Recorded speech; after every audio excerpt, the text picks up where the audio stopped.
Hello everyone, Jeff here for Respawn Studios, back with yet another Resident Evil 7 achievement guide. Now I've already made a guide for an achievement you can get for one of the VHS tapes you find. This is for another one, the birthday party. So this is on the kids' room, the second floor of the main house. You need the snake key. So if you just did a disturbing scene in the basement, you now have the snake key, which you can use to unlock the kids' room. In the kids' room, I decided to go back there. You have to use that lamp on the table and angle it to push a button, which drops down this ladder. Right at the top of the ladder is a bureau. You open it and you get the VHS tape. Now, I just made a cut there because I was walking around the attic for a little bit. Once you leave the kids' room, immediately to the left on the right, we're back in the billiards room and we could use the tape right away. All right, so for this achievement, you have to finish the Happy Birthday VHS tape in under 5 minutes. It's not too bad. I definitely did not get this my first attempt. I didn't know what to do. I think it took me about 9 to 10 minutes the first time because I was screwing around trying to find out what to do. There is a code that apparently doesn't change because you have to go to the bathroom, which is a room back beyond a dummy that you have to interact with. There's like a telescope thing and you can use that to find out the code. But for the sake of time, I'm just going to show you the solution. You don't have to worry about finding out the code yourself. It does seem to be the same code every time. And one of the other interesting notes with this video, you seem to be Clancy, one of the people from the Sewer Gators, the demo for the game, that paranormal team. All right, so now once you're able to move, turn around, here's that dummy, you take a birthday candle. So the ultimate objective is you need to put this lit candle on a birthday cake. You see, you're just constantly being toyed with though. There's a sprinkler that puts the flame out. Now you have to listen to some dialogue from the maniac, the son of the family, for a little bit. We're going to pick up both of these things. We're going to use a code on this, and then I was just showing you on the barrel, you're going to pick up a winding key there. So once you're able to interact with this, you have to just move the symbols.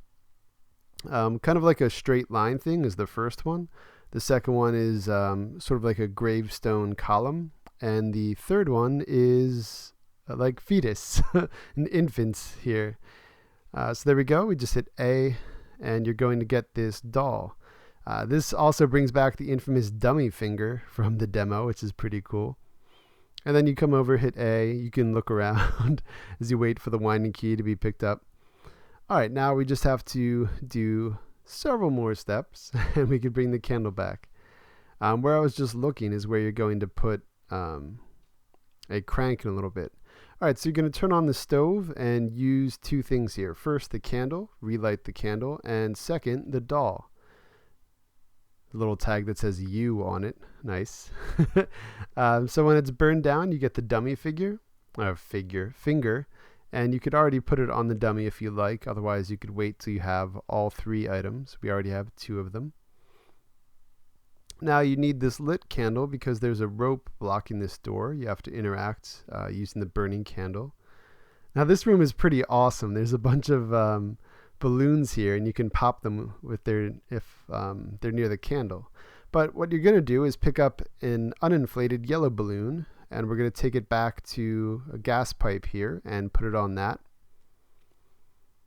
And one of the other torture game things the guy's playing, it's full of like shrapnel. So a nail goes through our hand and then a quill is stuck into our chest. Pretty nice, right? Okay, so now that we have that, that's the final piece we need for the dummy. We're going to go back to the dummy. Make sure you don't put the key in first because that starts it moving and you need all 3 in the correct order for it to write.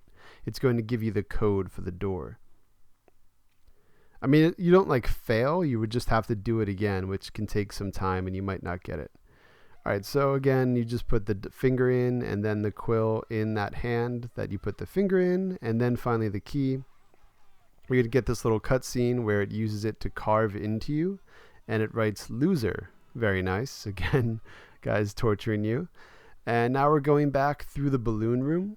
and at the far end of it is a lock on a door, and we're going to change the letters from happy to loser. And then in this room is going to be the handle that we can use to turn off the water, and then we can relight the candle, and then we're done. We put that in the cake. The achievement is also a rare one. 1% of gamers have it unlocked right now, which is pretty cool. And then you can, I'm, for the sake of time, going to cut out the ending cutscene. It's also messed up. But again, the whole point of this is the achievement guide, do it in under 5 minutes. But when you get here, you can see what ultimately happens. You might be able to piece it together too. All right, so now we've turned off the water, but we had to come through with the water. So finally relight the candle and take it back and put it in the birthday cake, and we're done. Another 40 gamer score optional achievement to finish this video. And just like the first one, you could always hit start and go to retry if you didn't get it, or put the video in the player again. Alright, so I hope you found this guide useful. Thank you very much for watching, and I should be back with some more Resident Evil 7 guides soon.